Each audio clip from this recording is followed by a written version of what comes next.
இன்றைய தியானத்திற்காக திருப்பிக் கொள்ளும் சங்கீதங்களின் புஸ்தகம் 91ஆம் சங்கீதம், அதனுடைய 13வது வசனம். சங்கீதம் 91:13. பாலசிங்கத்தையும் வலு சர்ப்பத்தையும் மிதித்து போடுவாய். ஒரு விஷயம் கூட வாசிக்கலாம். சிங்கத்தின் மேலும் விரியன் பாம்பின் மேலும் நீ நடந்து பாலசிங்கத்தையும் வலு சர்ப்பத்தையும் மிதித்து போடுவாய். ஆமென். சிங்கத்தின் மேலும் விரியன் பாம்பின் மேலும் நீ நடந்து பால சிங்கத்தையும் வலு சர்ப்பத்தையும் நீ மிதித்து போடுவாய். இதை கேட்க கொஞ்சம் பயமா இருக்கலாம். எது, நான் போய் சிங்கத்தை மிதிக்கணுமா? நாய் வாழை தெரியாமல் மிதிச்சாலே அதை நம்ம திருப்பி கடிச்சிடுறோன்னு பயப்படுற ஆளுங்க நாம. பூனை வாழை லைட்டாக மிதிச்சாலே பூனை நம்மளை காலை பெறாண்டிடும் அப்படின்னு சொல்லி பயப்படுற ஆள் நம்ம எப்படி சிங்கத்து மேலே நடக்கிறது, அதுவும் நடக்கிறது, மிதிக்கிறது கூட இல்லை, நடக்கிறது.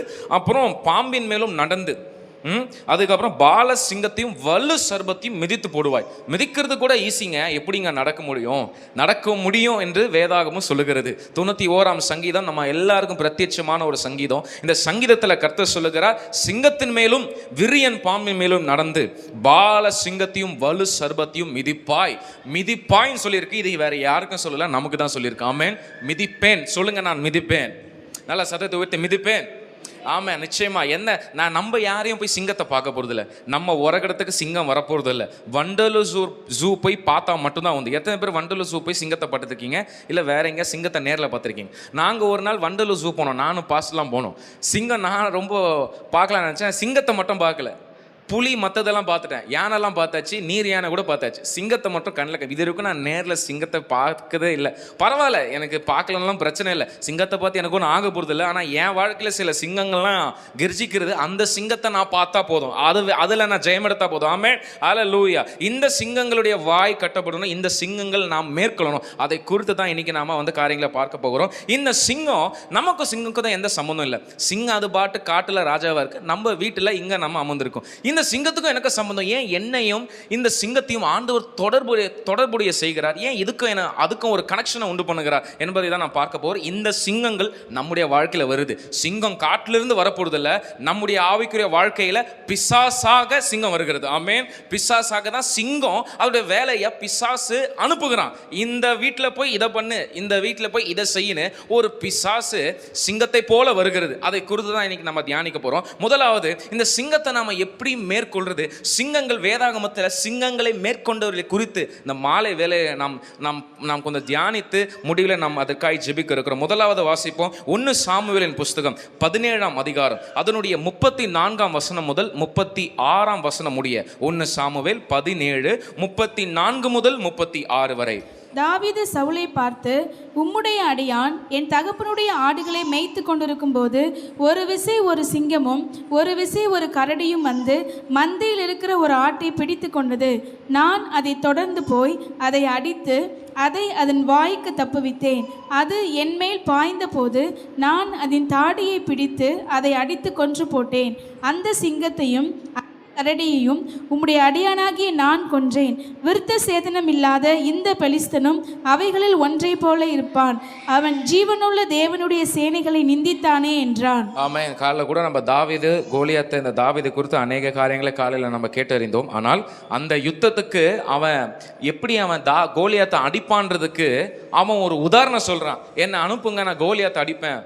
ஒரு முறை எனக்கு என்ன ஆச்சுன்னா அப்படின்னு சொல்லி ஒரு நடந்த சம்பவத்தை அவர் சொல்றாரு. 34ஆம் வசனத்தை பார்க்கும்போது, உம்முடைய அடியான் என் தகப்பனுடைய ஆடுகளை மேய்த்து கொண்டிருக்கிற போது ஒரு விசை சிங்கம்.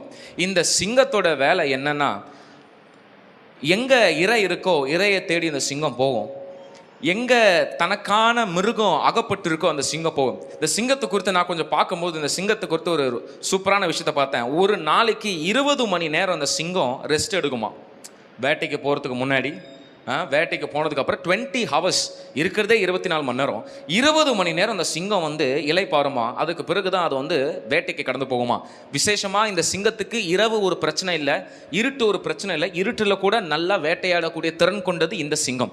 இந்த சிங்கமாக இருந்தால் சரி, ஆக்சுவலி சொல்ல போனால் ஆண் சிங்கத்தை விட பெண் சிங்கம் தான் அதிகமாக வேட்டையாடுது அப்படின்னு சொல்கிறாங்க.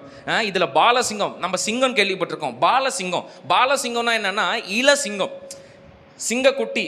அது கொஞ்சம் ஓரளவுக்கு நல்ல வயசு, நல்ல ஒரு திடமாக வரும்போது அதுக்கு பேர் பாலசிங்கம். அதனால நம்ம புரிஞ்சுக்கணும், சிங்கத்தின் மேலும் வீரியன் பாம்பு மேலும் நடந்து பாலசிங்கத்தையும்னா சிங்கம் அதோடைய முதிர்ச்சி, அதாவது அப்பா பையன். ஓகேங்களா? சிங்கம்னா அப்பா, பாலசிங்கம்னா அதோடைய ஒரு இள சிங்கம், இதுதான் பாலசிங்கம் என்று வேதம் இப்படியாக சொல்கிறது. எனவே இங்க தாவீதுக்கு நடந்தது என்ன? ஒரு விசை ஆடுகளை மேய்த்து கொண்டிருக்கும் பொழுது, ஆடுகள் மந்தை, அவனுடைய மந்தையை மேய்த்து கொண்டிருக்கும் பொழுது சிங்கம் வந்ததாம். அவன் இந்த சிங்கத்தை கொன்று போட்டானாம். மந்தைக்கு விரோதமாய் வருகிற சிங்கம், மந்தைக்கு விரோதமாய் வருகிற அந்த பட்சிக்கிற ஒரு சிங்கம். இன்றைக்கு நம்மளுடைய மந்தைன்னு ஒன்று இருக்கு. மந்தைன்னு என்ன தெரியுமா? இப்போ இவனுக்கு இருக்கிறது ஆடுகள். ஆடுகள் யாரு? அவன் சொல்றான், என் தகப்பனுடைய ஆடுகள். அவங்க அப்பா அவனுக்கு நம்பி கொடுத்த அவனுடைய கொஞ்சம் ஆடுகள். 17ஆம் அதிகாரத்தில் நம்ம வாசம் சொன்னா, அவங்க அண்ணன் இப்படி கேட்குறாரு. அவங்க அண்ணன், நீ ஏன் இங்கே வந்த, நீ ஏன், உன்னை யார் இங்கே கூப்பிட்டா அப்படின்னு சொல்லி அவங்க அண்ணன் கேட்குற. உன்னுடைய கொஞ்சம் ஆடுங்கள் எங்க? 28வது வசனத்தை நம்ம பார்த்தோன்னு சொன்னா, அந்த மனுஷனோடே அவன் பேசிக் கொண்டிருக்கிறதை அவன் மூத்த சகோதரனாகிய எலியாப் கேட்டபோது அவன் தாவீதின் மேல் கோபம் கொண்டு, நீ இங்கே வந்தது என்ன? வனாந்திரத்தில் உள்ள அந்த கொஞ்ச ஆடுகளை நீ யார் வசத்தில் விட்டாய்? போதும். வனாந்திரத்தில் உள்ள அந்த கொஞ்ச ஆடுகள், மிஞ்சி போனால் ஒரு 25-30 ஆடு இருக்குமா, கணக்கில் வச்சுப்போம். சரி, ஒரு 35 கூட வச்சுப்போம். கொஞ்சம் ஆடுகள் தாவீதுக்கு கொடுக்கப்பட்டிருக்கிறது. கொஞ்சம் ஆடுகள் தான், நிறைய ஆடுகள் இல்லை. இதுதான் தாவீதுடைய பொழப்பு, இதுதான் தாவீதோட வேலை. தாவீதுக்கு வேற எந்த வேலையும் கிடையாது. அவங்க அண்ணனுங்களுக்காக 7 அண்ணனுங்களுக்காவது ஏதாவது ஒரு வேலை இருக்கு, யுத்தத்தில் ஒரு முக்கியமான பணி இருக்கு. ஆனால் தாவீதுக்கு எந்த பணியும் இல்லை. தாவீதுக்கு ஒரே ஒரு வேலை, வனாந்தரத்தில் ஆடுகளை மேய்க்கணும். அந்த வனாந்தரத்தில் சிங்கம் கரடி வரக்கூடிய வனாந்தரம். வேத ஆராய்ச்சியாளர்கள் சொல்றாங்க, அவன் இருக்கிற அந்த வில்டர்னஸ் பகுதி, அந்த வனாந்தர பகுதியில் சிங்கம் வரலாம், கரடி வரலாம். அப்படிப்பட்ட ஒரு ஆபத்தான பகுதியில் தான் இந்த தாவீது ஆடுகளை மேய்த்து கொண்டிருந்தான். எனவே ஒரு விசை இப்படி அவன் மேய்த்து கொண்டிருக்கும் போது மந்தைக்கு விரோதமாய் சிங்கம் வந்தது. இன்னைக்கு மந்தைனா என்ன தெரியுமா?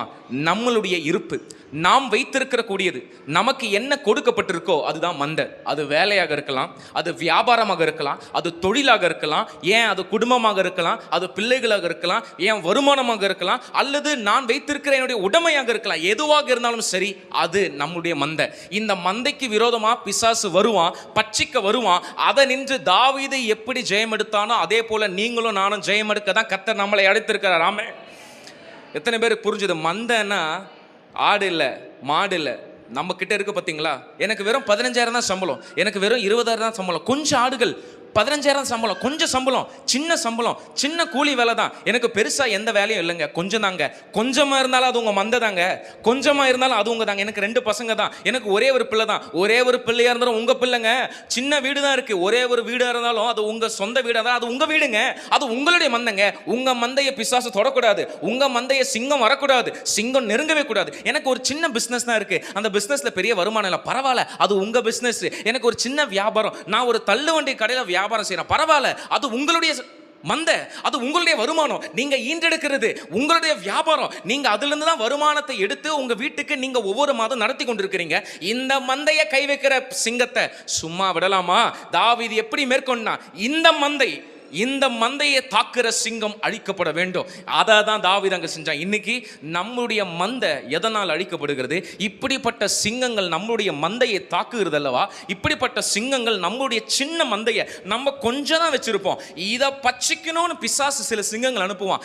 நான் வச்சிருக்கதே கொஞ்சம், நான் நிறையவை வச்சிருக்கிறேன், நிறைய வச்சிருக்கவங்க கிட்ட போக மாட்டேயே, நான் கொஞ்சோண்டு வச்சுட்டு நான் ஆண்டவருக்கு உண்மையா வாழ்றேன். என் வாழ்க்கையில ஏன் இப்படிப்பட்ட சிங்கங்கள் அனுப்பி என் கிட்ட இருக்க கொஞ்சம் ஆசீர்வாதங்களை பிடுங்கிட்டு போறானே?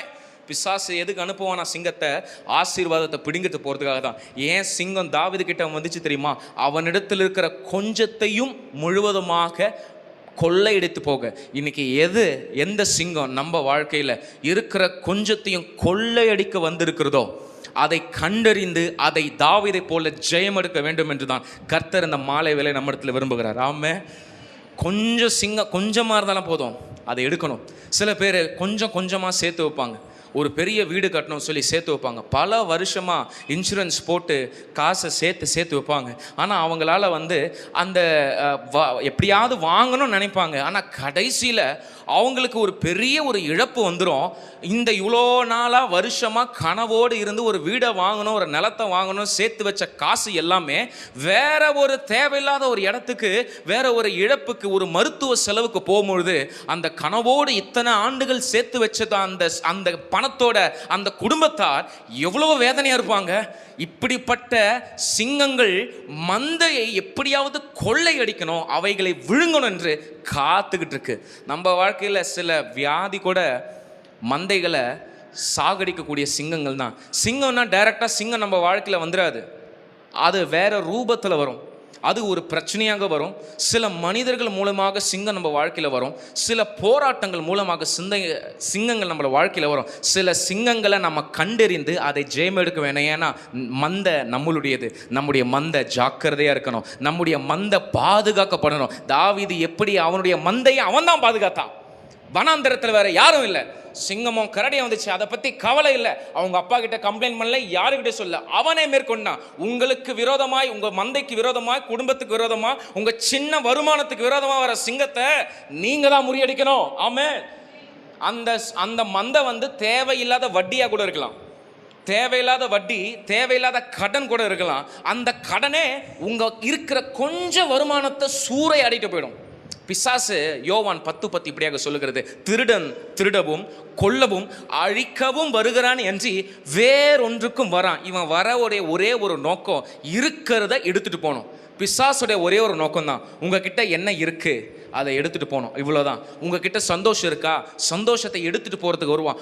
சில குடும்பங்களில் சந்தோஷமே இருக்காது, டெய்லியும் சண்டை தான். அந்த சண்டை 4 வீட்டுக்குள்ளேயே முடிஞ்சிடும், ஆனால் அந்த வீட்டில் சமாதானம் இருக்காது. வெளியே பார்க்கறதுக்கு எப்படி இருப்பாங்கன்னா நல்லா சந்தோஷமாக இருப்பாங்க. அவங்க வீட்டுக்குள்ளே வந்தீங்கன்னா அவங்க வீட்டில் இப்படி ஒரு பிரச்சனை இருக்கிறதே தெரியாது, எல்லாம் சந்தோஷமாக சிரிப்பாங்க. ஆனால் இன்னும் சில வீடுகளில் நைட்டு இல்லை ஒரு வேளை கூட குடும்பமாக உட்காந்து சாப்பிடாத அநேக குடும்பங்கள் இருக்கு. காரணம் மந்தையில் சிங்கம், மந்தைக்குள்ள சிங்கம் வந்துருச்சு, யாரும் தடுக்கல. மந்தைக்குள்ள சிங்கம் வந்துருச்சு, குடும்பத்தை பிரிச்சிருச்சு. அப்பா ஒரு மூளை, மனைவி அம்மா ஒரு மூளை, பிள்ளைகளை ஒரு மூளை பிரிச்சிருச்சு. இந்த சிங்கத்தை யாரும் கண்டறியல, அதனால் பிரிந்து போனது குடும்பம். இப்படி மந்தைக்குள்ள புகுற சிங்கத்தை விரட்டி அடிக்கணுமா இல்லையா சொல்லுங்க? தேவை. நல்லா தாங்க இருந்தேன், 10 வருஷம் நல்லா தாங்க இருந்தேன், இப்போ கடன் பிரச்சனை இல்லை, ஒரே என் குடும்பத்தில் எந்த நல்லதும் நடக்கலை, என் குடும்பத்தில் ஏதாவது ஒரு விஷயம் நல்ல காரியம் நடக்கும்னு பார்த்தா நடக்கலை, நான் நினச்ச காரியம் ஒன்றுமே நடக்கலை, வருஷம் வருஷம் எதிர்பார்க்குறேன், வருஷம் வருஷம் ஒரு முன்னேற்றம் வரும் நினைக்கிறேன், ஆனால் இல்லை, ஓட்டப்பையில் போட்ட மாதிரி காசு போயிட்டே தான் இருக்குது, என்னால் ₹1 கூட சேர்த்து வைக்க முடியல. ஏன்? மந்தைக்குள் சிங்கம், மந்தைக்குள் சிங்கம் வந்து கொள்ளையடித்து போயிட்டு இருக்கு. இன்னைக்கு நமக்கு தெரியாம சில விஷயம் கொள்ளையடிக்கப்பட்டிருக்குன்னா சும்மா விடுவீங்களா? உங்க வீட்டிலேருந்து ஒரு அரிசி மூட்டை வச்சிருக்கிறீங்க, ஒரு அது என்ன சொல்லுவாங்க, ஒரு ஆழாக்கு அரிசி ஒவ்வொரு நாளும் போயிட்டே இருக்கு, உங்களுக்கு தெரியாம சும்மா விடுவீங்களா? ஒரு நாள் கண்டுபிடிக்க மாட்டீங்க. ஒரு நாள் சரி, அரிசி 25 கிலோ மூட்டை அரிசி, மிளகாத்தூள், உப்பு, சர்க்கரை, இது கொஞ்சம் கொஞ்சமாக கணக்கில் போயிட்டே இருந்தால் சந்தேகம் வராது. இப்படி தான் பிசாசு சிங்கம் எப்படின்னா டைரெக்டாக வந்து விழுங்கிட மாட்டான், நைஸாக பொறுமையாக வந்து சிங்கம் டக்குன்னு சில இடத்துல வேட்டையாடாது. ஒரு மான் இருக்குன்னா அந்த மாடை கர்ஜித்து போயா வந்து அதை வேட்டையாடும் இல்லை, அந்த கர்ஜித்துதுன்னா அந்த மானு பயந்து ஓடிடாது. அதனால அந்த மானை தான் பின்னாடி சிங்கம் வருதுன்னு கூட தெரியாம பொறுமையா வேட்டையாடுற மாதிரி போயிட்டு ஒரே கவ்வி இழுத்துட்டு போய் விழுங்கி சாப்பிட்டுடுமா இல்லையா? இப்படி சைலண்டா நிறைய விஷயம் நம்ம மந்தைக்குள்ள வருது. இதை கண்டறிய வேண்டிய பொறுப்பு நம்மளுடையது. அது நம்ம பிள்ளைங்க மூலமாக வரலாம், கணவன் மூலமாக வரலாம், கணவனுடைய நண்பர் மூலமாக வரலாம், கணவனுடைய குடும்பத்தின் மூலமாக வரலாம், மனைவியோட குடும்பத்தின் மூலமாக வரலாம், எப்படி வேணா வரலாம், பக்கத்து வீட்டுக்காரங்க மூலமாக வரலாம், சொந்தக்காரங்க மூலமாக வரலாம். எப்படி இருந்தாலும் மந்தைக்குள்ள சிங்கத்தை விடக்கூடாது, அதை விரட்டி அடிக்கணும், அதை இருக்கவே கூடாது. ஏன்னா கொஞ்சம் வந்துருச்சுன்னு வச்சுக்கோங்களேன், கொஞ்சம் கொஞ்சமாக அது வேட்டையாட ஆரம்பித்து குடும்பத்தையே பிரித்து ஒன்றும் இல்லாமல் ஆக்கிடும். ஏன்னா அது வர்றதே கொள்ளையடிக்க வருகிற சிங்கம். மந்தையை பாதுகாக்கணும், நம்ம மந்தைக்கு நம்ம தான் பொறுப்பு. தாவீது இருக்கிற கொஞ்சம் ஆடுகளை பத்திரமாய் பாதுகாத்தா. உங்களுக்கு கொடுக்கப்பட்ட பணி, வேலை, அது என்னவாக இருக்கலாம், அது உங்கள் வேலை, அது என்ன விஷயமாக இருக்கலாம், உங்களுக்கு கொடுக்கப்பட்ட குடும்ப வேலையாக இருக்கலாம், அதுக்குள்ளே சிங்கம் வந்துடக்கூடாது. மந்தைக்குள்ளே சைலண்ட்டாக ஒரு நுழையிற சிங்கம் வந்து வேட்டையாடி உங்கள் குடும்பத்தை சின்ன பின்னமாக்க விடவே கூடாது. சிங்கம் சின்ன பின்னமாக்கிடும். இந்த சின்ன பின்னமாக்கிற காரியங்கள் நம்ம வாழ்க்கையில் இருக்கவே கூடாது. எத்தனை பேர் அந்த ஜெயம் எடுக்கணும்னு சொல்கிறீங்க? ஆமென். அதில் சொல்லுங்கள், எனக்குரியது அது எனக்கு தான். சொல்லுங்கள், எனக்குரியது அது எனக்கு தான். எனக்கு ஆண்டவர் இவ்வளவு அலோ பண்ணுறாரு, என் வாழ்க்கையில் இவ்வளவு ஆசீர்வாதம் அலோ பண்ணுறாருன்னா அதை நான் அனுபவிக்கணும், அதை நான் பெற்றுக்கொள்ளணும். இதை நைஸாக அதை களவாடி போகிற இந்த சிங்கம் கிட்ட நான் விடக்கூடாது. உங்கள் ஆசீர்வாதத்தை திருட சிங்கம் யார்? உங்கள் மந்தைக்குள்ளே புகுந்து உங்கள் பர்மிஷனே இல்லாமல், உங்கள் அனுமதியே இல்லாமல் உங்கள் கிட்ட இருந்து உங்கள் ஆசீர்வாதத்தை பிடுங்கிட்டு போகிற சிங்கத்துக்கு எத்தனை வருஷம் விடுவீங்க? போதும், 2025 வரைக்கும் விட்டாச்சு, 2026 சிங்கக்கிட்ட இருந்து எதெல்லாம் சிங்கம் நம்ம கிட்ட இருந்து புடுங்கிச்சு போட்டோ அதையெல்லாம் நம்ம சிங்கத்துக்கிட்ட இருந்து மீண்டுமா புடுங்குறோம். ஆமென். எத்தனை பேருக்கு உங்க ஆசீர்வாதங்கள் பிடுங்கப்பட்டிருக்கு?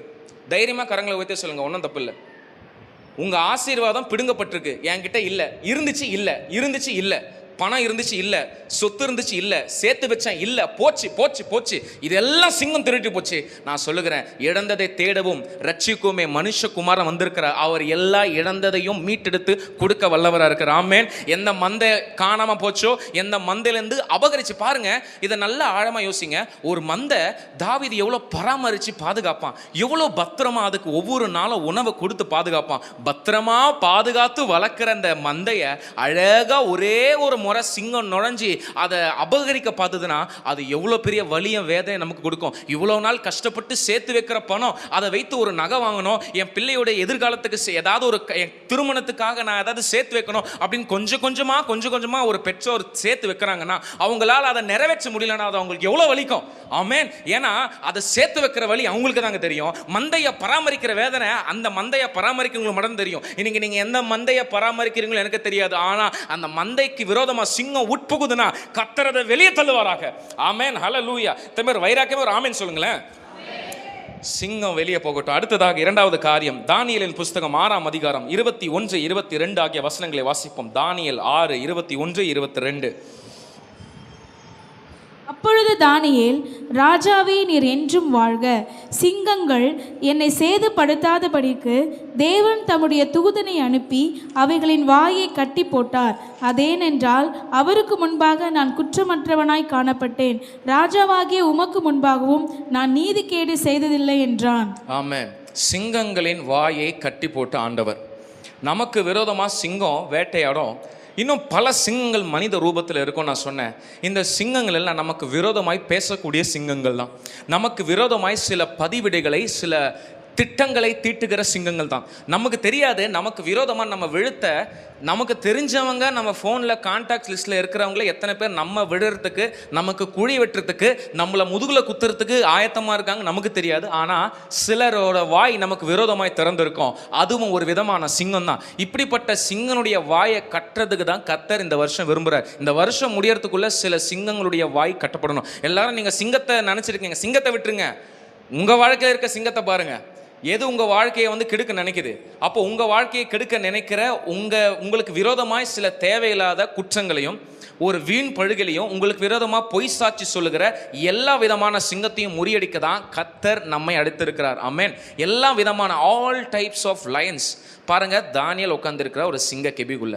எதுக்குள்ள? சிங்கத்தோட கெபிக்குள்ள.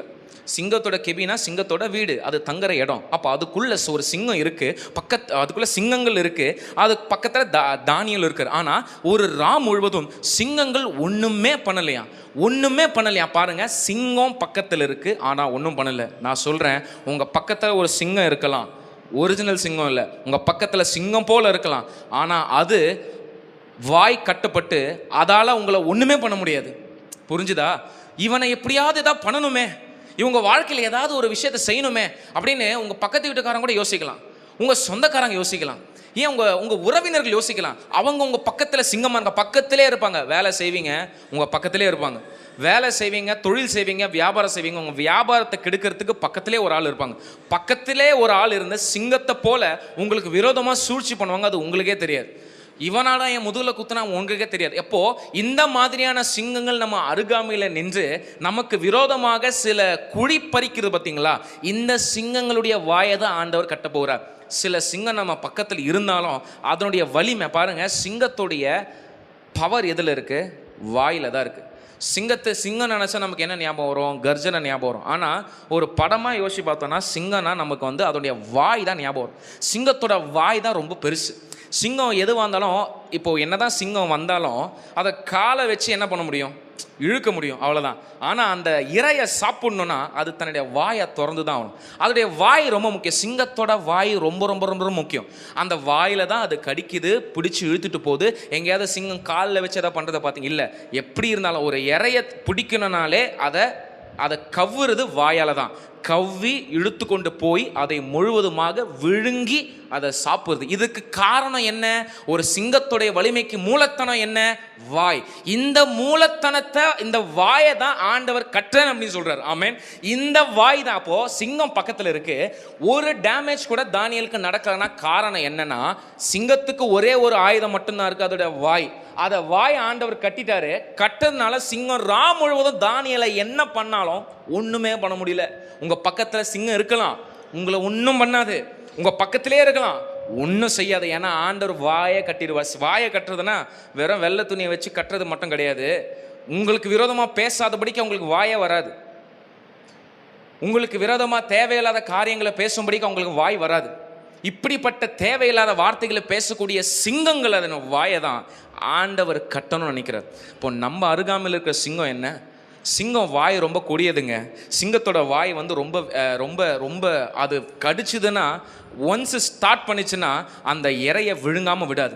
அதை விழுங்குதல் ரொம்ப கொடியதானது. அதான் பேதுரு இப்படியாக சொல்லுகிறார். 1 பேதுரு 5ஆம் அதிகாரம் 8வது வசனத்தில், தெளிந்த புத்தி உள்ளவர்களை எழுங்கள், விழித்திருங்கள், ஏனெனில் நம்முடைய எதிராளியாகிய பிசாசானவன் எவனை விழுங்கலாம் என்று கெர்ச்சிக்கிற சிங்கம் போல, அப்புறம் வகை தேடி சுற்றுறான். கெர்ஜிக்கிற சிங்கம் போல எவனை விழுங்கலான்னா என்ன?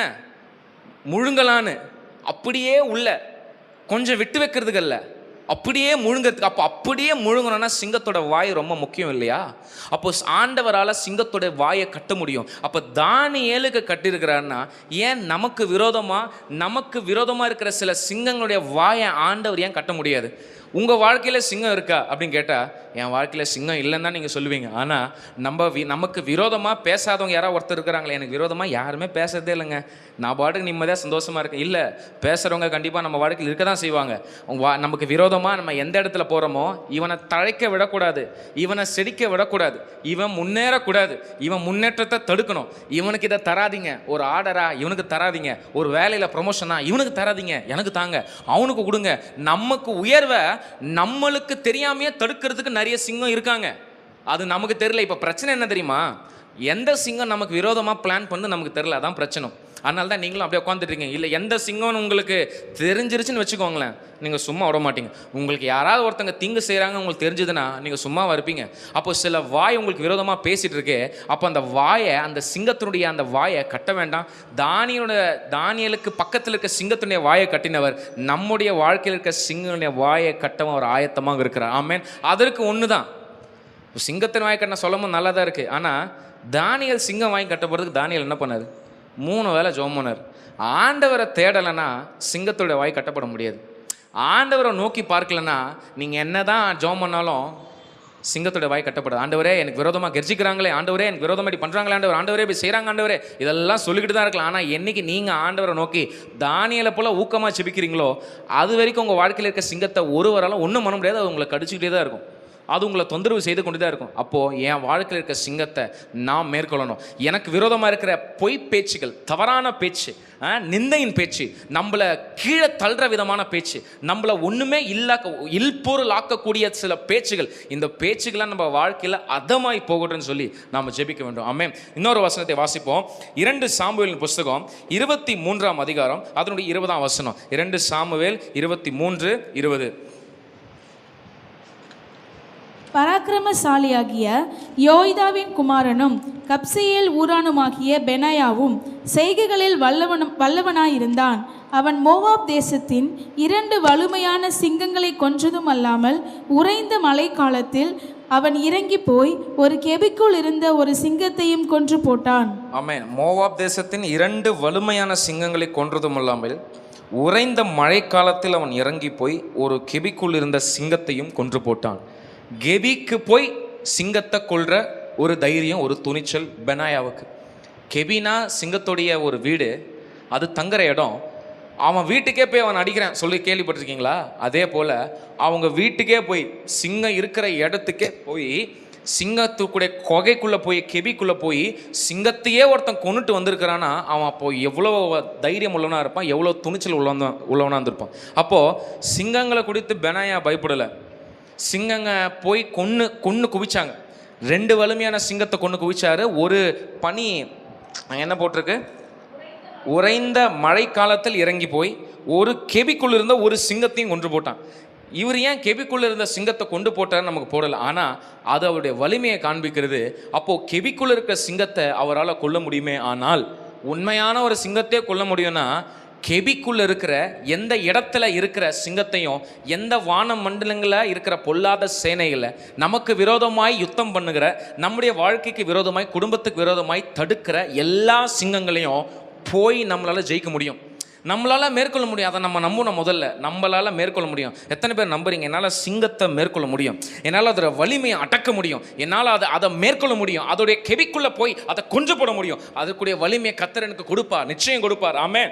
சில பேருடைய வாழ்க்கையில் சிங்கம் இன்னும் நிறைய வேலையை பார்த்துட்டு இருக்கு, அது நமக்கு இன்னும் தெரியாமல் இருக்கு. ஆனால் நான் விசுவாசிக்கிறேன், வரக்கூடிய நாட்களில் கர்த்தர் எந்தெந்த இடங்களில் சேதம் நடந்திருக்கோ அதையெல்லாம் நமக்கு வெளிப்படுத்தி, இதெல்லாம் இந்த சிங்கத்தால் தான்ப்பா நடந்துச்சு, இதுலேருந்து ஜெயம் மேற்கொண்டு வாப்பா அப்படின்னு நிச்சயமாக கர்த்தர் நமக்கு வெளிப்படுத்த தான் போகிறார். நம்ம நிச்சயமாக ஜெயம் பெற தான் போகிறோம். ஆமென். அடுத்த ஒரு வசனத்தை வாசிப்போம். நியாயாதிபதிகளின் புஸ்தகம் 14ஆம் அதிகாரம் அதனுடைய 5-6. நியாயாதிபதிகள் 14 அதனுடைய 5-6 ஆகிய வசனங்களே வாசிப்போம். அப்படியே சிம்சோனும் அவன் தாயும் தகப்பனும் திம்னாத்துக்கு போக புறப்பட்டார்கள். அவர்கள் திம்னாத் ஊர் திராட்சை தோட்டங்கள் மட்டும் வந்தபோது இதோ கெர்ச்சிக்கிற பாலசிங்கம் ஒன்று அவனுக்கு எதிராக வந்தது. அப்பொழுது கர்த்தருடைய ஆவி அவன் மேல் பலமாய் இறங்கினதினால் அவன் தன் கையில் ஒன்றும் இல்லாதிருந்தும் அதை ஒரு ஆட்டுக்குட்டியை கிழித்து போடுகிறது போல் கிழித்து போட்டான். ஆனாலும் தான் செய்ததை அவன் தன் தாய் தகப்பனுக்கு அறிவிக்கவில்லை. ஒரு ஆட்டுக்குட்டியை கிழித்து போடுகிறது போல ஒரு சிங்கத்தை கிழித்து போட்டான். அது அப்பனா ஒன்றுமே இல்லை, அதை ஒரு மதிக்க கூட இல்லை. சிங்கம் காட்டுக ராஜாவார். ஆனால் இதை கிழித்ததுக்கு காரணம் என்ன? இந்த 6ஆம் வசனத்துடைய முதல் பகுதி சொல்லுகிறது, அப்பொழுது கர்த்தருடைய ஆவியானவள் அவன் மேல் பலமாக இறங்கினார். ஒரு ஆங்கில மொழிபெயர்ப்பு இப்படி சொல்லுது, the spirit of God rushed on him. Rush, வேகமாக வந்தாராம். இங்கே பலமாயின்னு போட்டிருக்கு, வேகமாக, துரிதமாகவும் பலமாகவும் கர்த்தருடைய ஆவியானவர் சிம்சோனின் மேல் வந்ததுனால தான் ஒரு ஆட்டுக்குட்டியை கிழித்து போகிறது போல, ஒரு இளம் ஆட்டுக்குட்டின்னு ஒரு மொழிபெயர்ப்பு சொல்லுது, ஒரு ஆட்டுக்குட்டியை கிழித்து போகிறது போல இந்த சிம்சோன் சிங்கத்தை கிழித்து போட்டானா. வேதாகமத்தில் இவ்வளோ வசனம் காமிச்சேன்.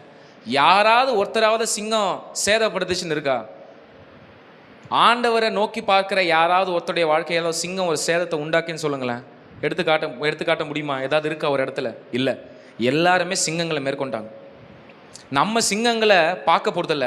அப்போது இவர்களால் மேற்கொள்ள முடியும்னா நம்மளாலே மேற்கொள்ள முடியாததுக்கு ஒரே ஒரு காரணம் தான் இருக்குது, அவங்க மேலே இருந்த அபிஷேகம். தாவீது சிங்கங்களை கிழித்து போட முடியுதுன்னா அது அவன் அபிஷேகம் பெற்ற பிறகு நடந்திருக்கும்.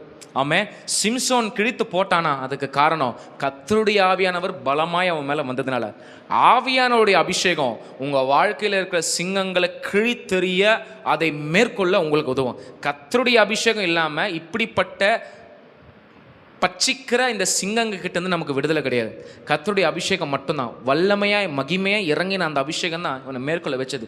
இன்னைக்கு நம்மளுக்கு தேவை சில காரியங்கள்லேருந்து மேற்கொள்ள தேவை. இப்படி நம்ம வாசித்தோமே சங்கீதம் 91:13, சிங்கத்தின் மேலும் நடந்து பால சிங்கத்தையும் வலு சர்பத்தையும் மிதிப்பாய், மிதிக்கக்கூடிய அதிகாரத்தை கொடுத்திருக்கிறார். லூக்கா 10:19 இப்படியாக சொல்லுகிறது, சர்ப்பங்களையும் தேள்களையும் மிதிக்கவும் சத்துருடைய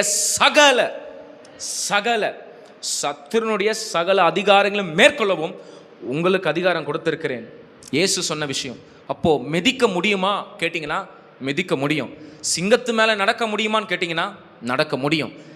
ஏன் இவ்வளோ நாள் நடக்க முடியல? நமக்கு தெரியல. நமக்கும் சிங்கம், ஐயோ சிங்கம்னா சாப்பிட்ருமே, சிங்கம்னா பயம். இல்லை, நான் இப்போ ஒன்று சொல்கிறேன். நமக்கு ஒரே ஒரு சிங்கம் தான் இருக்குது, அது யூத ராஜசிங்கம். அவர் ஒருத்தர் தான், த லைன் ஆஃப் ஜூடா. யூத ராஜசிங்கம் அவர் ஒருத்தர் மட்டும்தான் சிங்கம். இன்னொன்று ஒரு சொல்லட்டா, சிங்கம்னு பேசுகிறோமே, யூத ராஜசிங்கம் அவர். அப்போ நாம் யார்? சிங்கத்தோட பிள்ளைகள், குட்டிகள். அப்போது நாமளே ஒரு சிங்கம் தான். பக்கத்தில் பார்த்து சொல்லுங்கள், நான் ஒரு சிங்கம். சொல்லுங்கள், நான் ஒரு சிங்கம். இவ்வளோ நேரம் சிங்கத்தை பற்றி பேசணும், கடைசியில் நாமளே ஒரு சிங்கன்றது நமக்கு இப்போ தான் தெரியுது. நம்ம ஒரு சிங்கங்க. ஏன்னா நம்ம அப்பா யூத ராஜசிங்கம். ஆண்டவரை வேறு எந்த வித விலங்கோட ஒப்பிட மாட்டாங்க, சிங்கத்தோடு தான் ஒப்பிட்டுருக்காங்க. யூத ராஜசிங்கம், த லைன் ஆஃப் ஜூடா. இப்போ நாம் சிங்கத்தோட பிள்ளைங்கன்னா சிங்கம் இன்னொரு சிங்கத்தை பார்த்து பயப்படுமா? என்ன பண்ணோம்? சண்டைக்கு போவோம். அப்போ நீங்களும் நானும் சிங்கத்தை பார்த்து என்ன பண்ணணும்? பயப்படணுமா? சண்டைக்கு போகணும், யுத்தம் பண்ணணும், மேற்கொள்ளணும், மிதிக்கணும், நடக்கணும், ஒன்றுமே இல்லாமல் தரமட்டமாக்கணும். மறுபடியும் அந்த வசன வாசியமா சங்கீதம் 91:13.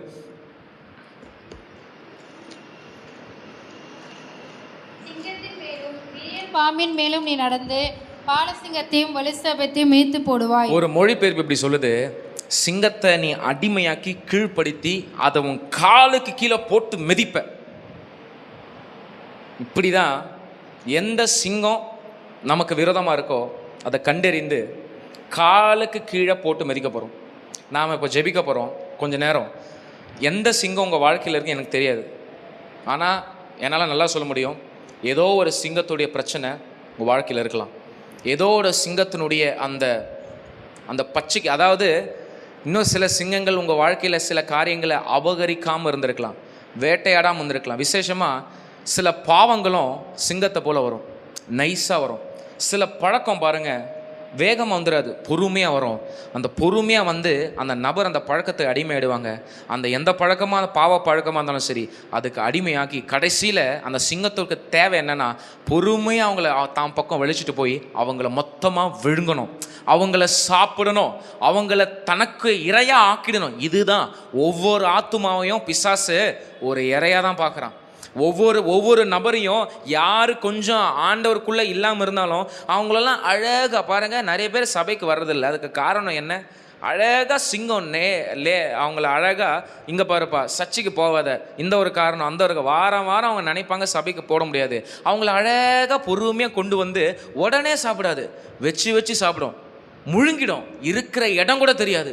அப்படிப்பட்ட இடத்துல சில பாவங்களும் வரலாம். சில வாலிப பெண்களுக்கு விரோதமாக சில சிங்கங்களை பிசாசு அனுப்புவான். யாராவது சில ஆண் சிங்கங்களை அனுப்பிட்டு, சிங்கத்தை போல இருக்கிற ஆண்களை அனுப்பிட்டு இவங்க வாழ்க்கையை முழுவதுமாக அந்த ஆண்கள் மூலமாக முற்றிலுமாக அதை மாற்றி போடுவான். இப்படி நைஸாக நம்ம வாழ்க்கையில் பிசாசு சில சிங்கங்களை குறுக்க வர வைக்கிறான். அப்படி இருக்குன்னு கூட நமக்கு தெரியாது, ஆனால் சேதாரம் நடந்துக்கிட்டே தான் இருக்கும். என்ன சேதாரம் நடக்குது? நல்லா தானே போயிட்டுருக்கு, சபைக்கு போகிறேன், தசமாங்க கொடுக்குறேன், காணிக்க கொடுக்குறேன், நல்லா ஆராதிக்கிறேன், ஆனால் ஏன் இன்னும் சேதம் போயிட்டே இருக்கு? சார், பிரதர், சிஸ்டர், இன்னும் சிங்கத்தை கண்டறியல. சிங்கம் ஒரு சேதத்தை பண்ணிகிட்டே தான் இருக்குது உங்கள் குடும்பத்தில். அதாவது ஒரு பெரிய படகுல ஒரு சின்ன ஓட்டையிலேருந்து தண்ணி உள்ளே வந்துக்கிட்டே இருந்தால் நமக்கு தெரியாதுல்ல, சின்ன ஓட்டை. அந்த மாதிரி தான் பொறுமையாக ஆரம்பித்து பெருசாக விழுங்கத்துக்கு அது காத்திருக்குது. அதை இப்போவே முறித்து அதமாக்கணும். எத்தனை பேர் அதமாக்க ஆயத்தமாக இருக்கிறீங்க? ஆமேன். எத்தனை பேர் நான் சொன்னது புரிஞ்சுது, விளங்குச்சா? சிங்கம்னா வெறும் லைன் டேட்ஸாக லைன் சிறப்பும் தான் நம்மளுக்கு ஞாபகம் வரும். சிங்கம் அதை விட்டுருங்க, சிங்கம் நம்ம வாழ்க்கையில் இருக்குது. நம்மளை ஒன்றுமே இல்லாமாக்க, நம்மளை கெர்ஜித்து சில பேருக்கு வந்து சில மிரட்டல் வார்த்தைகளே பயத்தை ஒரு திகில கொண்டு வரும். இங்கே பாரு, நீ காசை கொடுக்கலன்னா உன் குடும்பத்தை ஒன்றுலன்னு பண்ணிடுவேன், நீ கொடுக்கலனா உன் வீட்டு வாசலில் வந்து நான் பேசுகிற பேச்சில் உன் குடும்பமே அசிங்கப்படும். இப்படிப்பட்ட சில வார்த்தைகளை ஒரு சிங்கத்தோட கர்ஜனை போல் நமக்கு இருக்கும். ஆனால் ஆண்டவரால் சிங்கத்தோட கர்ஜனையை ஒன்றுமே இல்லாமல் வாயை கட்ட முடியும். இன்றைக்கி எத்தனை பேர் உங்களுக்கு விரோதமாக சில வார்த்தைகளை பேசி உங்களை நோகடித்து, நீ இதை செய்யலைன்னா இதை பண்ணிடுவேன் அப்படின்னு உங்களை ரொம்ப குத்தி கொடாஞ்சி உங்கள் நிம்மதியை கெடுக்கிறாங்களா? இப்படிப்பட்ட நபர்களுடைய வாயை கட்ட ஆண்டவர் ஒருவருக்கே அதிகாரம் உண்டு. ஆமேன். அவர் நமக்கு அந்த அதிகாரத்தை கொடுத்துருக்கிறாரு. நாம் மேற்கொள்ள வேண்டியது நம்முடைய கடமை. ஆமேன். யாவரும் எழுந்திருப்போமா? எத்தனை சிங்கம் வாழ்க்கையில் இருக்குது, எத்தனை சிங்கம் நம்ம வாழ்க்கையில் இருக்கோ அவை எல்லாவற்றிலிருந்தும் கர்த்தர் நம்ம விடுதலையாக்க நாம் யாவரும் இணைந்து ஜெபிப்போம். இந்த ஜெபத்தை, இப்போ ஜெபிக்கிற ஜெபத்தை இனியோடு விட்டுறாதீங்க. உங்கள் தனிப்பட்ட ஜெபத்தில், குடும்ப ஜெபத்தை, இது தேவனுடைய வார்த்தை. சிங்கத்தை மேற்கொண்டாங்க பழைய ஏற்பாட்டில் எல்லாரும். நாம் சிங்கத்தை மேற்கொள்ளணும். எனவே இதை வெறும் ஒரு செய்தியாக பார்க்காம, இன்றைக்கி சர்ச்சைக்கு போனேன், இன்றைக்கி இதை பேசினாங்க, அவ்வளோதான் வந்துட்டேன் அப்படின்னு இல்லாமல், என் வாழ்க்கையில் எதை பிசாசை பீறி போட காத்திருக்கிறான், என் வாழ்க்கையை பிசாசு பட்சிக்கிற சில ஓநாய்களையும் சில சிங்க கூட்டங்களையும் அனுப்பி எதை அவன் திருட பார்க்குறான், அவன் கிட்ட இருந்து கர்த்தர் என்னை பாதுகாக்கணும், என் வாழ்க்கையை மீட்கணும், என் குடும்பத்தை, என் பிள்ளைகளை மீட்கணும் அப்படின்னு எத்தனை பேர் இப்போ நீங்கள் ஜெபிக்கிறீங்களோ இந்த ஜெபத்தை தொடர்ந்து செய்யுங்க. கர்த்தர் உங்கள் வாழ்க்கையில் இருக்கிற சிங்கங்களுடைய வாயை நீங்களே கிழித்து போட அவர் உங்களுக்கு வல்லமையும் அபிஷேகத்தையும் தந்துருவார். ஹல்லேலூயா, ஹல்லேலூயா, ஹல்லேலூயா. சிங்கத்தின் மேலும் பாம்பின் மேலும் நடந்தே செல்லுவே, சிங்கத்தின் மேலும் பாம்பின் மேலும் நடந்தே சாத்தானின் சகல வலிமையை வெல்ல அதிகாரம் எனக்குண்டு. சாத்தானின் வலிமையை வெல்ல. ஓ அல்லேலூயா ஆனந்தமே, அல்லேலூயா ஆனந்தமே, அல்லேலூயா ஆனந்தமே, அல்லேலூயா ஆனந்தமே. உம்மை துதிப்பேன் துதிப்பேன் துதித்துக் கொண்டே இருப்பேன். உம்மை துதிப்பேன் துதிப்பேன் துதித்துக் கொண்டே இருப்பேன். சிங்கத்தின் மேலும் பாம்பின் மேலும் நடந்தே செல்லுவேன். சிங்கத்தின் மேலும் பாம்பின் மேலும் நடந்தே செல்லுவேன். சொல்லுங்க, சிங்கத்தின் மேலும் பாம்பின் மேலும் நடந்தே செல்லுவேன். சிங்கத்தின் மேலும், எல்லா பாம்பின் மேலும், எல்லா வலு சர்பத்தின் மேலும் நான் நடந்து செல்லுவேன் ஆண்டவரே. சிங்கத்தின் மேலும் பாம்பின் மேலும் நடந்தே செல்லுவேன். சிங்கத்தின் மேலும் பாம்பின் மேலும் நடந்தே செல்லுவேன். சாத்தானின் சகல வலிமையை வெல்ல அதிகாரம் எனக்குண்டு. சாத்தானின் சகல அல்லேலூயா அல்லேலூயா ஆனந்தமே, அல்லேலூயா ஆனந்தமே, அல்லேலூயா ஆனந்தமே. ரிபலதன ஹந்தரபல ஹத்துர ஹதரபா ஷிபலா அல்லேலூயா அல்லேலூயா ரங்கரமனோ ஹோதரபோ ஷிபலா தரபரோ ரிமா ஹஞ்சனமா ஹஞ்சரபோ லக்கரதரியா ரிதா கந்த மஸ்ஸ கத்தரபோத ஹந்தரபா ஷிகலனனனனம். ஓ அல்லேலூயா ஆனந்தமே, அல்லேலூயா ஆனந்தமே, அல்லேலூயா ஆனந்தமே, அல்லேலூயா ஆனந்தமே. உம்மை துதிப்பேன் துதிப்பேன் துதித்துக் கொண்டே இருப்பேன். இயேசுவே துதிப்பேன். அப்பா, என்ன சிங்கத்தின் மேல நடக்க வைங்க, விரியன் பாம்பு மேல நடக்க வைங்க, பால சிங்கத்தை மிதிக்க வைங்க, எல்லா சர்ப்பத்தின் ஆவியை மேற்கொள்ள என்னை ஆண்டவரை என்ன பலப்படுத்துங்க. நான் மிதிக்கணும், மிதித்து நடக்கணும் ஆண்டவரை, எல்லாவற்றையும் கீழ்ப்படுத்தணும், சத்துருடைய சகல அதிகாரத்தினை மேற்கொள்ளணும் என்று சொல்லி வாய்களை திறந்து சதத்தை உயர்த்தி நாம உயர்த்துவோமா? ஹalleluya. ரீபாந்தா கான்ஷன் தனமா கந்தரபா. இவ்வளவு நாட்கள் என் குடும்பத்தை கொள்ளையாடி கொண்டிருக்கிற எல்லா சிங்கத்தினுடைய ஆவிகள் என்னுடையவைகளை, என்னுடைய மந்தையை கை வைக்கிற, என்னுடைய மந்தைக்குள் குடும்பத்துக்குள் நுழைந்த, என்னுடைய பிள்ளைகளுடைய வாழ்க்கைக்குள் நுழைந்து ஒரு பெரிய அவமானத்தை கொண்டு வருகிற சிங்கம், எந்த அவமானத்தை நம்ம உண்டு பண்ணுகிற சிங்கமா இருந்தாலும் எனக்கு ஒரு வெட்கத்தையும் என் குடும்பத்துக்கு ஒரு லட்சியம் நிந்தையும் உண்டு பண்ணுகிற எல்லா சிங்கத்தினுடைய காரியங்கள் இயேசுவின் நாமத்தினால இந்த இரவு நாங்க ஆராதிக்கிற பொழுது தேவனுடைய வல்லமை புறப்பட்டு வந்து எல்லா சிங்கங்களுடைய வாய் கட்டப்படுவதாக, சிங்கங்களுடைய வாய் கட்டப்படுவதாக, சிங்கங்களுடைய வாய் கட்டப்படுவதாக. எனக்கு விரோதமா, என் பிள்ளைங்களுடைய வாழ்க்கைக்கு விரோதமா, என் தொழிலுக்கு விரோதமா, என்னுடைய வேலைக்கு விரோதமா, என்னுடைய முன்னேற்றத்துக்கு விரோதமா எந்த சிங்கம் வாயை திறக்குதோ, எந்த கர்ஜனை எழும்புதோ, எந்தவித சிங்கத்தினுடைய பால சிங்கத்தின் வல்லமைகள் இயேசுவின் நாமத்தினால யூதராஜ சிங்கம் அவை மேற்கொள்வாராக.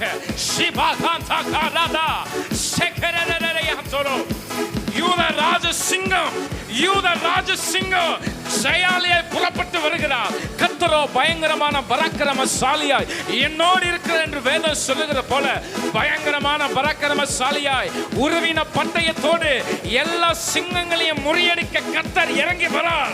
ஷாகா நாகா சோரேரே பந்தனாமா ஷமஹந்தரா லிகோதோ ஹஷ்ஷே பெத்தே கிரதி அந்தரா ஷிகாரபா. பெற்றுக்கொள்ளுங்க இந்த வல்லமையை, பெற்றுக்கொள்ளுங்க. சிம்சன் மேல பலமான ஆவி இறங்கினதுனால அவன் சிங்கத்தை ஒரு ஆட்டுக்குட்டியை போல கிழித்து போட்டானே. கர்த்தாவே என் வாழ்க்கையில இருக்க சிங்கத்தை நான் முறியடிக்கணும், என் வாழ்க்கையில இருக்க சிங்கத்தை கிழித்து போடணும். என் பொருளாதாரத்துக்கு விரோதமாக, என் தொழிலுக்கு விரோதமாக வருகிற சிங்கத்தை மேற்கொள்ள கிருபை செய்யுங்க. பணம் தங்கல, சமாதானம் இல்ல, பலவீனத்தின் மேல பலவீனம், மருத்துவ செலவு, குடும்பத்துல ஒரு ஆண்டவரே நிம்மதி இல்ல, குழப்பத்துக்கு மேல குழப்பம், எதுவுமே தங்கல, எந்த நல்ல விஷயமும் நடக்கல, பிசாசுடைய போராட்டம் வலுவா இருக்கிறதா? சகோதரனே சகோதரியே, இந்த இரவுல கர்த்தருடைய வல்லமையை பெற்றுக்கோ. கர்த்தருடைய வல்லமை மகிமையாய் மகிமையாய் மகிமையாய் நம்ம வாழ்க்கையில கிரியை செய்யட்டும். சிபலதர மன ஹந்தரபா ரீதோ கபல சபஹந்தரா. சிங்கங்களுடைய வாயை கட்டுகிறார், சிங்கங்களுடைய வாயை கட்டுகிறார், சிங்கங்களுடைய வாயை கட்டுகிறார், சிங்கங்களுடைய வாயை கட்டுகிறார். கட்டப்படுவதாக சொல்லுங்க, கட்டப்படுவதாக. சிங்கனுடைய வாய் கட்டப்படுவதாக. சிங்கத்தினுடைய அதிகாரம் ஒன்றும் இல்லாமல் தரை மட்டமாவதாக. நான் சிங்கத்தை மேற்கொள்ளணும், நான் சிங்கத்துடைய வல்லமைகளை மேற்கொள்ளணும். சிங்கத்தை மிதிக்கணும் மிதிக்கணும் மிதிக்கணும். எனக்கு விரோதமா வர சிங்கத்தை நான் காலில் போட்டு மிதிக்கணும். எனக்கு விரோதமா வர சிங்கத்தை நான் காலால மிதிக்கணும். இயேசுவின் நாமத்துல மிதிங்க, இயேசுவின் நாமத்தில் மிதித்து சொல்லுங்க, நான் மிதிக்கிறேன், எல்லா அதிகாரங்களும் மிதிக்கிறேன். என் வாழ்க்கைக்கு விரோதமா வர எல்லா சிங்கங்களும் மிதிக்கிறேன், எல்லா சர்ப்பத்தின் கிரியைகளை மிதிக்கிறேன், எல்லா வித வலு சர்ப்பத்தின் கிரியைகளை மிதிக்கிறேன், எல்லா வித பாம்பின் கிரியைகளை மிதிக்கிறேன். ஷாகா தரபோ செபலே ஓன மனதேர ஓ பா பா ஷா தோல மா சபா ஹந்த லகாண்டர் ஹதபா ஓரி ஹந்தர ரேரே ரேரே பா சபா ஷிகல தர ரபா தனமா. அப்பா, சிங்கத்திலிருந்து ஒரு விடுதலை, சிங்கத்தோட பிரச்சனை விடுதலை தாங்கப்பா. நீர் ஆளுகை செய்வீராக, நீர் ஆளுகை செய்வீராக. தொடர்ந்து 7 நாள் ஆண்டவரே, நாங்கள் ஜெபிக்கிற ஒவ்வொரு காரியத்துக்காக இருந்தாலும் சரி, கேட்கிற ஒவ்வொரு வார்த்தையின் மூலம் கர்த்தர் எங்களோடு இடைப்படுவீராக. சிங்கங்களை மேற்கொண்டு இதே சபையில சாட்சியாய் நிறுத்துவீராக. எந்த சிங்கத்தோடு பல வருஷமாய் போராடுகிறாயோ, எந்த சிங்கத்தோடு, எந்த சிங்கம் என்ற ஒரு மனிதனோடு பல ஆண்டுகள் போராட்டமா இருக்கிறதோ, அந்த சிங்கத்திலிருந்து கர்த்தர் விடுதலை தருவாராக. எங்க சிங்கத்துக்கு கீழே நீங்க அடிமையா இருக்கிறீங்களோ, எந்த சிங்கம் உங்களை இன்னும் அடிமையா வைத்திருக்கிறதோ, அந்த சிங்கத்திலிருந்து கர்த்தர் உங்களை மீட்டெடுத்து மீட்டெடுத்து உங்களை தப்புவிக்க வல்லவரா இருக்கிறார். ஹல்லேலூயா. உமக்கே எல்லா துதி கன மகிமையை செலுத்துகிறோம். நீர் ஆளுகை செய்வீராக. இயேசுவின் மூலம் வேண்டுகிறோம் நல்ல பிதாவே, ஆமென்.